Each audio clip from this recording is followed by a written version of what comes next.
Hello, welcome to AAU Talks. I am your host, Rita Kusi, and today we have a very exciting topic. We are discussing building a new generation of academics in Africa with the Carnegie Corporation of New York. And I am joined by Mrs. Deana Arsenian, who is the Vice President of International Programs for the Carnegie Corporation of New York, and also Professor Ntiamoa-Baidu. She is the Project Director of the Next Generation of Academics in Africa at the University of Ghana. We're going to take a quick break, and then we're just going to delve right into today's conversation. So we'll be right back.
All right, so we're welcome back to AAU Talks. Again, I am your host, Rita Kusi, and today we are discussing building a new generation of academics in Africa. I am joined by Mrs. Deana Arsenian, and I will actually have you tell us a bit about yourself.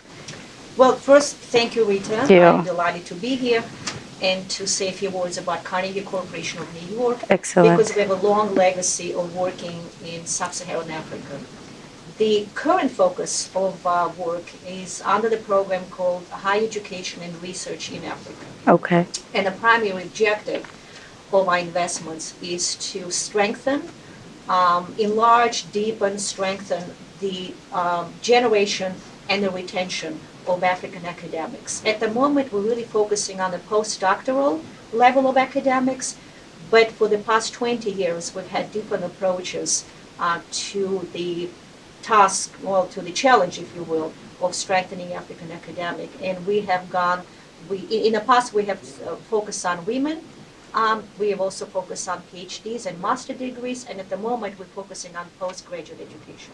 It's very nice. It's really just exciting, because Carnegie is actually the oldest and the most influential grant-making organization or foundation in all of America, so I'm sure you're very seasoned in terms of your area of expertise. So it means a lot to the continent.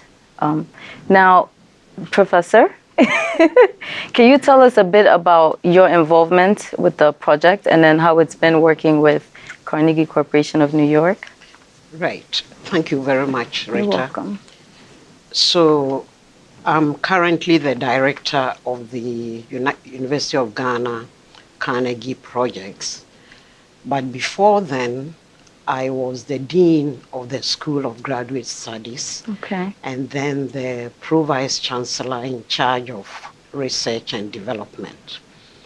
So those two positions brought me in very close contact with the issues of research capacity, issues of graduate training, which led to the development of these projects. Wow. So way back in 2010, University of Ghana started implementing a policy which required that you hold a PhD or a terminal degree to become a lecturer. Yes. At that time, we had a lot of faculty who had only master's degrees. So the first stage was to really help these people to acquire PhDs. And that's when Carnegie came along and partnered with us. Wow. And it's been quite a long journey. I can imagine. And very, very productive, I can imagine. very fruitful. So I would actually like to take the opportunity to express our sincere appreciation of the support that Carnegie has given University of Ghana all these years. Thank you very much. That is awesome. And I'm also sure that the university and both the Carnegie Corporation is fortunate to have you on board as well, having all your expertise. So now we are going to get straight into today's discussion, discussing the building a new generation of academics in Africa, which we will refer to as BaNGA. Yeah? Okay, so now before BaNGA was the precursor, Carnegie Next Generation in Africa project, what was the aim of the Next Generation project and how successful would you say it has been? Right, so a lot of our viewers will be aware or familiar with the problem universities in Africa went through. So there was a point in time when you had what we call aging faculty. So a lot of the faculty were above 50 years old, and there were very few young people within the various departments. And so the Next Generation of Academics in Africa project was really to encourage younger academics to go into academia and to take up research career. Okay. So that was the first focus of the project. How do you support younger people to develop interest in academia? Yes. So that earlier project focused on providing support for people to acquire PhD, providing support to high-performing MPhil candidates. Okay. So the idea was that if you support the thesis research of a high-performing MPhil candidate, they finish early, they continue to do PhD, and they go into academia or into research careers. So that was the aim. And under that project, for University of Ghana, we were able to award 80 PhD scholarships. Wow. And 86 MPhil grants. So that was a big boost to the number of younger academics, if I may put it, within the faculty.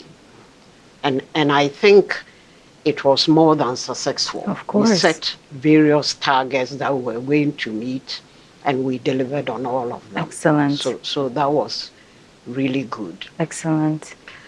And so from that, we had a cohort of young, very enthusiastic, very capable academics. Okay. How do you then help them to become seasoned researchers? And that's how the building a new generation of academics came about. So it's pretty much the continuation of what has already started. Exactly. Excellent. Mrs. Deana, would you want to add to that? Thank you, Rita. I do. Definitely. But I also want to begin by expressing the corporation's deep gratitude to Professor Ya as well as to the University of Ghana in Legon for all the work that they have been putting into this, because, you know, you thank the corporation, but honestly, it should be the other way around. Yeah. Carnegie Corporation's investments in Africa are primarily, not even primarily, but I would say exclusively driven by the needs as articulated to us by African experts, universities, institutional stakeholders, and others. But I also want to mention, while today we're talking about Ghana for all the obvious reasons, but just for the contextual purposes, the current program that we're discussing, that we refer to as BaNGA, it began at the corporation in 2008. Okay. And between 2008 and 2017, our investments have supported directly, through direct fellowship support, over 1,500 individuals Wow. in 7 countries in sub-Saharan Africa. Wow. So our profile is a bit larger than Ghana. At the moment, we are working directly in 3 countries, but some of our work touches other countries in sub-Saharan Africa. Wow. Okay. And your work pertaining to the BaNGA project, is that what you're referring to in terms of having it in other countries as well? We have a number of, yes. But Okay. the primary objective is the same. It is to Okay. increase the next generation. I shouldn't say increase. It is exactly as Professor Yas said. It's to create opportunities for African academics to really advance in their PhD, in their research, in their postdoctoral work. Okay. At the moment, we're primarily focusing on the postdoctoral work because, as Professor Yas said, the pipeline of people that have already gotten their PhD is increasing. It's increasing. So now we just want to create new opportunities for postdoctoral research and training. Okay. But the interventions we use that go beyond Ghana are multiple. We do direct support to universities, such as University of Ghana at Legon. We do support for networks that allow a number of regional institutions to combine forces to address certain sort of educational and research needs. And then we also support direct fellowships through programs that are outside of universities. Okay, that's incredible. You know, I find it very interesting, the work that you're all doing, and also the issue that BaNGA is hoping to address, right, through the implementation of the project. Because being in HR, we talk a lot about the future of work. And right now, the discussion, the conversation around the future of work is it going to be beneficial to even have certificates, you know, in the future? And obviously it matters, right? Especially if you're in academia, then that having your certification, getting your PhD, obviously will advance your career. So this is quite interesting. I want to share some stats with you, okay? And then we'll have the next questions will be drafted around that. So there are some interesting statistics from an ACBF study on the capacity requirements for the implementation of the first 10 years of African Union's Agenda 2063. I want to read this study.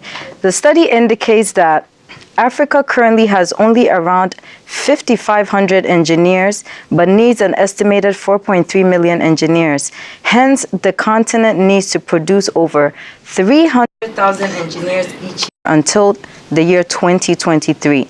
The continent currently has only around 2,100 geologists, but needs an estimated 1,074 geologists, meaning we need to produce 1,900 each year until the year 2023.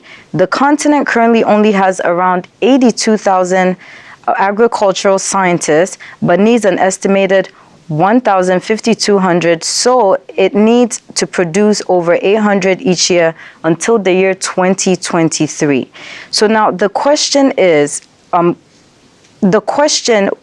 then is, will Carnegie's current intervention with the Carnegie Next Generation in Africa and BaNGA project make any meaningful impact on the skills requirements for the continent?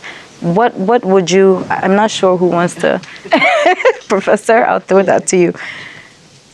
Yeah, these are real numbers. Okay. And when you ask the question whether the Carnegie intervention will make an impact, I would say yes. Okay. Because to start with, we are building the base that you need to train more engineers or agriculturists and so on. So without qualified lecturers, you are not going to be able to train Very true. what you need. Very true. The other thing is that University of Ghana has positioned itself as a research-intensive university and also as a postgraduate training university. So basically, you have University of Ghana being able to train more lecturers that will feed other universities.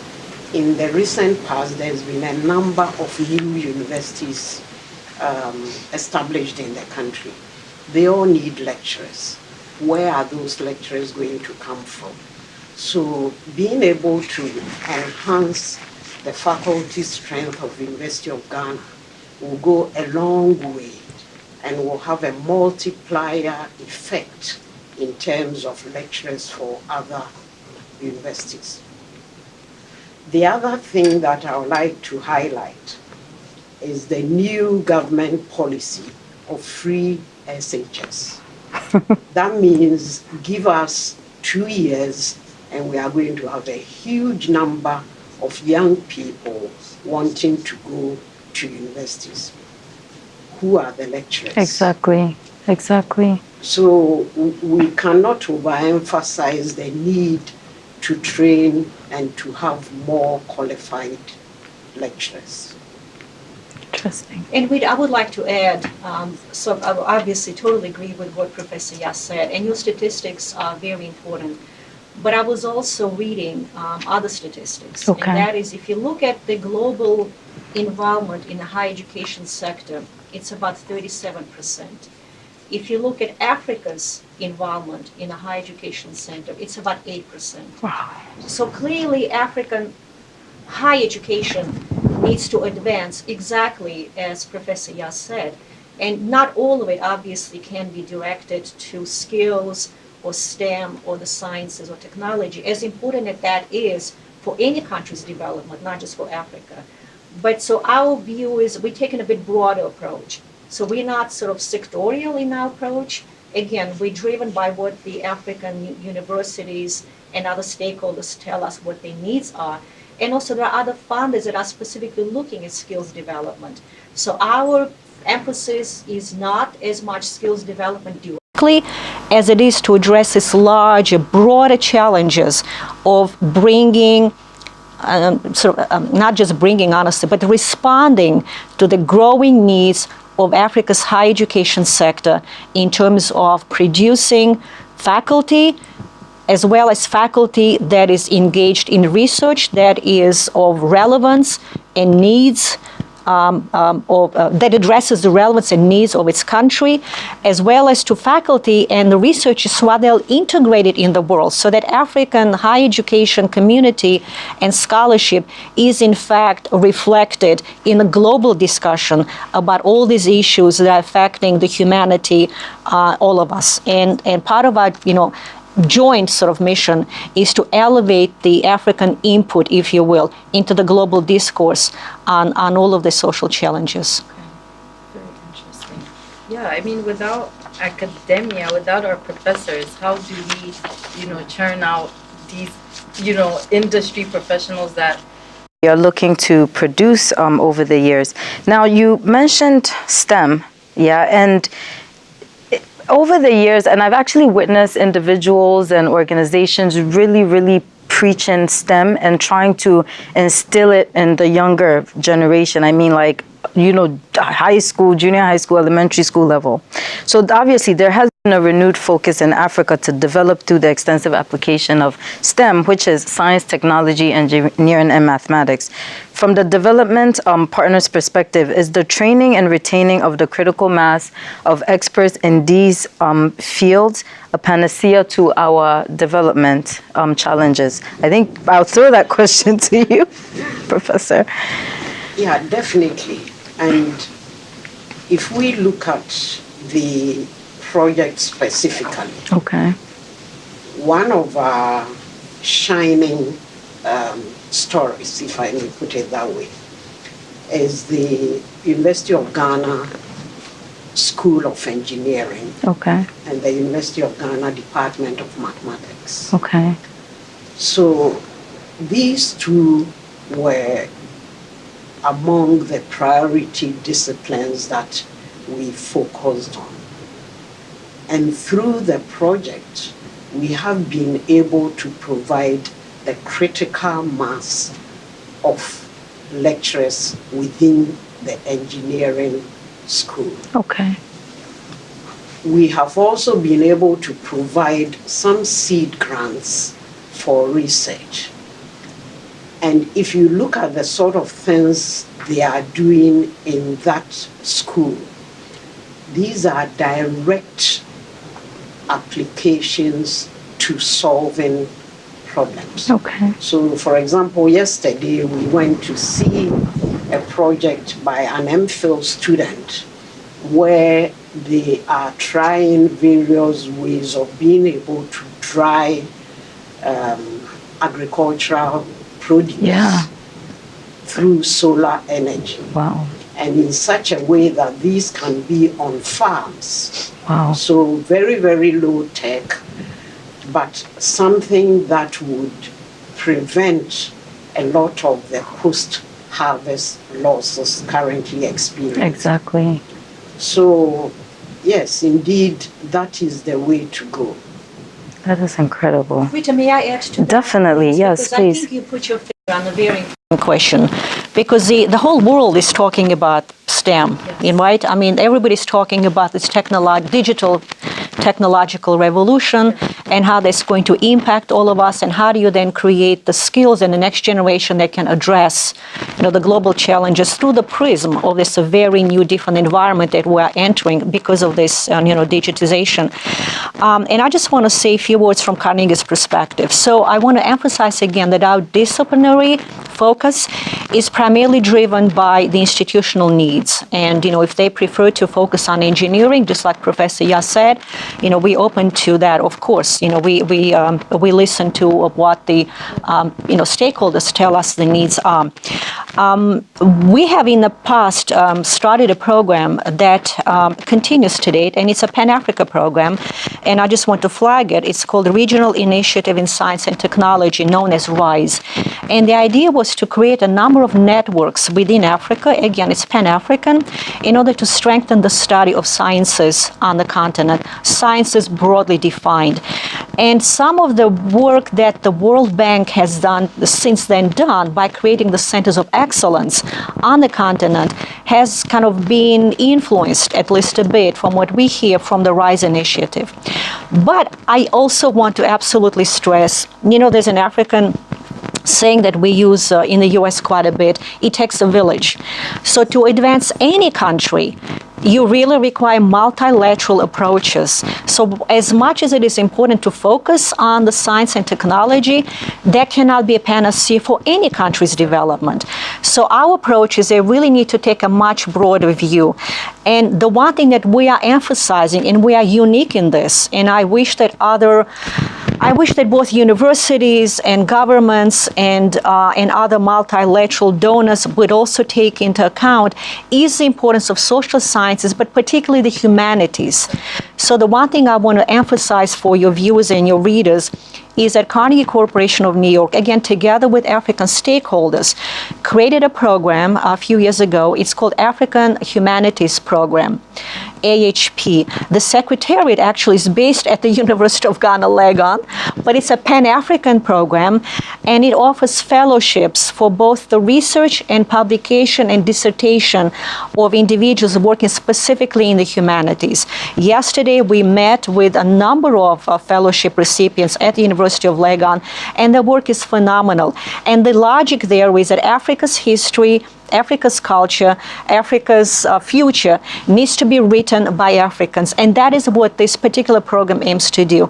So I guess as we all talk about technology and science and STEM, we do want to emphasize that there is also humanities that is critical for any country's development.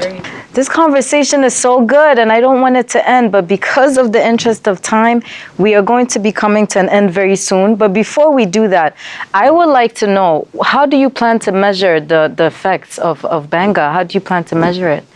So before you start any project, you sort of define what you are going to do and how you are going to measure your performance at the end of it. Exactly. And so we have a number of targets. And so for University of Ghana, one of our targets is that we aim for 80% of our faculty to hold PhD or other terminal degree, because we believe that the PhD training enhances your ability to deliver good research, to deliver cutting-edge research. So that's one of the measurements. Another measurement is how much publications are we producing, and we are talking about publications that are really of high quality. So you may know that presently the contribution of African universities in the global knowledge generation is actually quite small. And so we hope through the project and the support we are giving to the younger faculty, this will increase publication output. Interesting. So obviously there's a plan in place to make sure that we're able to measure and deliver. That's awesome. So the program sadly has come to an end. Do you have any last words? Perhaps you can share with our viewers where they can reach you and be able to get more information. I'm sure they probably do want more information about the project. So I'll have you. I'll be happy to. So sure. Carnegie website. Carnegie.org, where there's a description about all of our programs, including our work in higher education and research in Africa. My only final words would be that I think I want to sort of stress that the corporation's involvement in Africa is almost a century old. You know, we're not newcomers. We don't parachute in and parachute out. We consider it a partnership with local institutions, and we have a joint kind of a mission. We're pursuing a joint mission of essentially, strengthening the capacities here and creating opportunities for the African researchers that are available to researchers in other parts of the world, including the United States. And we want to thank very much the University of Ghana as well as Professor Ya for allowing us and enabling us to do that jointly in such an effective manner. So thank you very much. Thank you. A couple of things. One is that through the initiative to try and enhance scholarship of PhD candidates in the whole of the West African sub-region, University of Ghana established the Pan-African Doctoral Academy called UG-PADA. We have a website on the University of Ghana website, and we encourage people to join that. The PADA provides sort of intensive training in skills and expertise that you don't get in the regular classroom. And currently we are providing spaces for universities in Ghana, in Nigeria, in Togo, Benin, Senegal, but it's open to the whole of Africa. The other thing I would like to stress for universities and for donors who want to initiate this sort of training, that it is critical that you have long-term donor commitment. Yes, very much so. When we started in 2010, we had a 2-year project funded by Carnegie.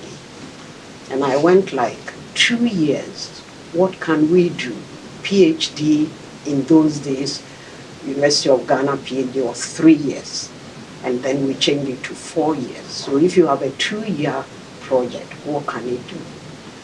However, you can start something. Exactly. But the important thing is the donor commitment over a period of time. So basically, Carnegie has been with University of Ghana in this phase from 2010, and we are still continuing. Wow. And I think that long-term commitment is critical. Exactly. Because you can initiate a program, you can identify problems that you are tackling, and as you go along, you identify new areas to focus. And without that long-term support, it will not be possible Exactly.